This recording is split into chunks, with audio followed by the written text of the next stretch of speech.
Hey guys! In this video, I'm going to show you how to use the Analyze Image behavior in the new hyperPad update. This behavior is an AI-powered image recognition behavior that runs locally on your device without the need of any internet connection. I know, right? It's very cool. So the behavior takes in an image, analyzes it, and outputs desired entries. In this demo, we're going to have hyperPad be able to import an image from photos, process that image, and then be able to display rectangles where it recognizes something, and display text accordingly.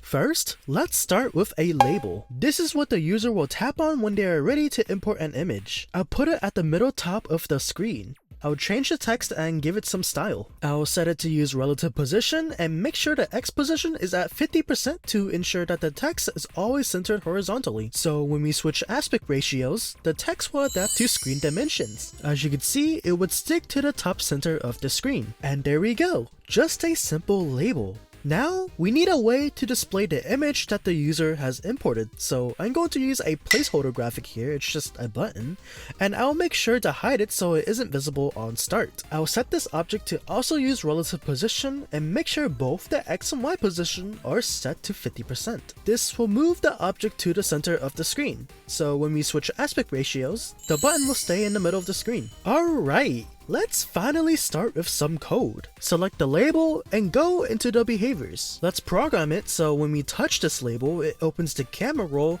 and allows us to pick an image. Place down a started touching behavior and a load image behavior.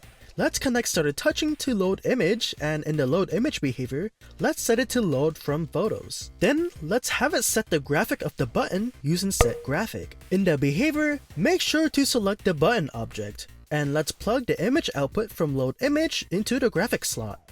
Cool. We also have to make sure to show the button object since we hit it from the start. So grab a set visibility behavior, and in the behavior, select the button. Oh, and make sure it's showing the object too. Now when we try out the project, when importing an image, it shows the image in the middle of the screen. Nice! Now we are ready to start using the Analyze Image behavior. Let's put it after the Set Visibility behavior. When we open it, we can see that it takes an input image. Let's pick our Load Image behavior for that. Here, you can set what type of content this behavior will try to recognize, and the recognition level will determine whether to prioritize speed or accuracy. This option is only available when analyzing for text content. If we set it to be fast, the behavior will process quicker, with the downside that it will be less accurate. For now, I'm just going to be setting this to be accurate. It's not like we need this behavior to run really fast in our case. Yeah, this behavior can take a little bit of time to process an image, hence the clock icon indicating that it triggers on completion. The behavior can recognize multiple types of content. It can detect text, barcodes, animals, and faces. For now, let's have it scan for text, so I'll leave it as is. This process works exactly the same for all other content types, so don't worry if you want to scan for something else. So this behavior outputs three things: contents, bounding boxes, and error. Of course, if the operation fails, the error will be a non-empty string.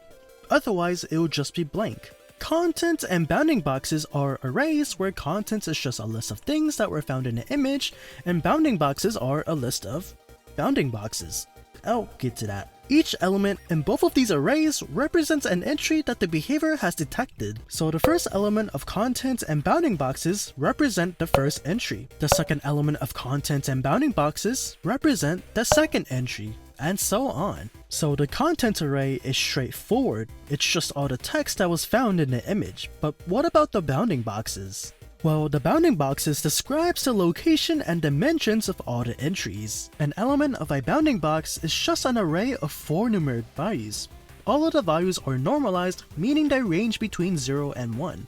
The first 2 values describes the bottom left position of the bounding box, and the last 2 values describes the dimensions of the bounding box. We can multiply these values by the width and height of the graphic to convert them to world coordinates, so we can properly locate where these entries are and determine its size in relation to the actual image. So after the image is analyzed, we want to loop through all the entries to display on the screen.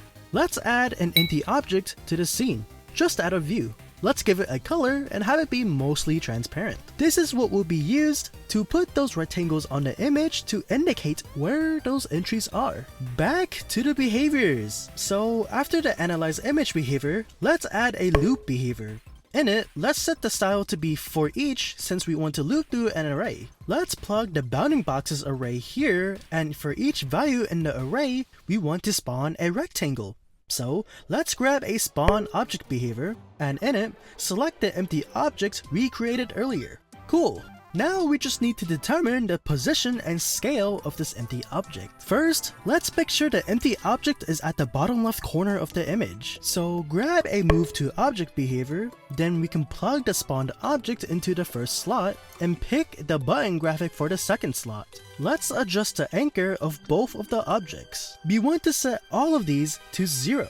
What this does is use the bottom left corner of the objects for positioning them. So this effectively moves the spawned empty object to the bottom left corner of the image. Let's make sure the duration is set to 0 seconds, so this happens instantaneously. Alright, now we are set to determining the position of the empty object. If you can recall earlier, each value in the bounding boxes array is also an array. It's an array of 4 values where the first 2 values represents the normalized position of the bottom left corner of the entry. So to calculate the actual position to move this empty object to, we need to multiply it by the dimensions of the image.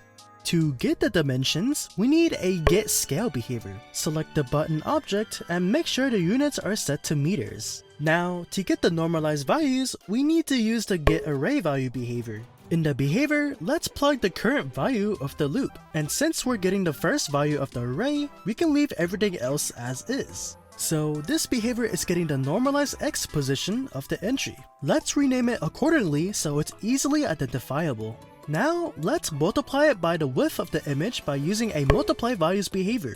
We are multiplying the normalized X position by the X scale of the object. Let's rename this behavior so we can identify this later. Now that we have the X position, let's do the same thing for the Y position.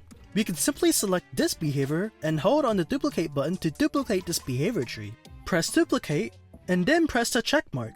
Now you have another copy of those 2 behaviors. The only difference is that for the Y position, we want to use the second element of the array or index 1. And in this behavior, we want to use the Y scale instead. Let's rename the behaviors accordingly so we can identify them later. Now we can grab a move by behavior. In it, plug in the spawned object, and we can populate the X and Y fields with the computed X and Y position. Also, make sure the duration is set to 0 seconds so it can run instantly. Nice! Now if we run the project, we can see squares on the bottom left corners of all texts that were recognized in the image. So position works as intended. We just need to scale the empty objects accordingly. Back to the behaviors. We can actually duplicate this entire behavior tree here. Again, select this behavior and hold on the duplicate button to do so. These behaviors will be used to determine the scale to use for the empty object. In this behavior, let's use index 2, and in this other one, let's use index 3. Now that those behaviors are referencing the dimensions of the entry, let's rename the behaviors accordingly. I just farted. Remove this move by behavior, and let's put a scale to behavior in its place. In the behavior, plug in the spawned object once again. Make sure the units are in meters and populate the X and Y values with the computed X and Y scale. Make sure the duration is set to 0 seconds so it can run instantly. That should be good.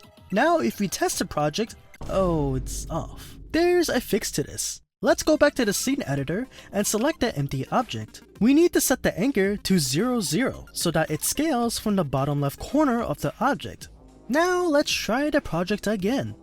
That's more like it. Cool. We've got our project to locate texts within images, but we also wanted to identify what the texts are. Back to the scene editor, let's create a label. You can stylize this as you wish. This is what will be used to display the interpreted text. Back in the behaviors, let's add a get array value behavior in the loop. This will be used to get an element from the content array. So let's plug that in from the analyze image behavior and populate the index to be the loop index output. I'm going to rename this behavior to make it easy to understand as usual. And after that, we can use a spawn object behavior to spawn that label object. I'm also going to rename this behavior like so.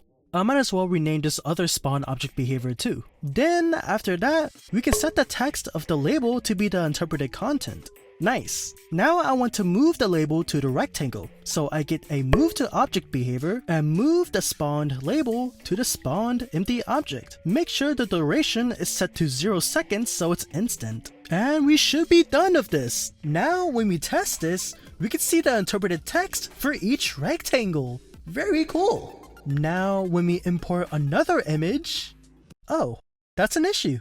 It doesn't clear the previous results, so we need to code that in. Back to the scene editor. Let's add a tag to both the empty object and the label. I'll just call it result.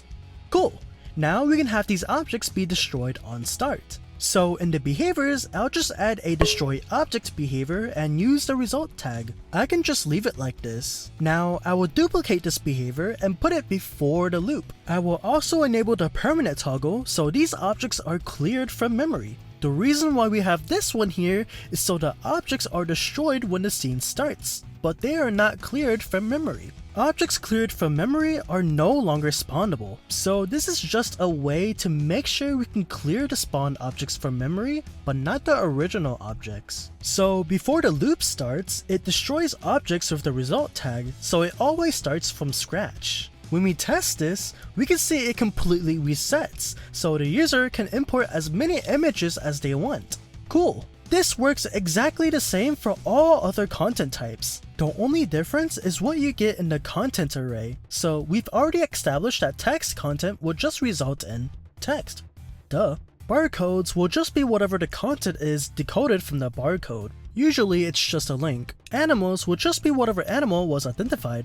Cat! Oh, it's so cute! And for faces, it's actually a dictionary containing 2 values. There's the quality, which determines the quality of the entry, and confidence, which determines how confident the AI model was in thinking this is a legitimate face. 0 is not confident at all, and 1 is completely confident without doubt.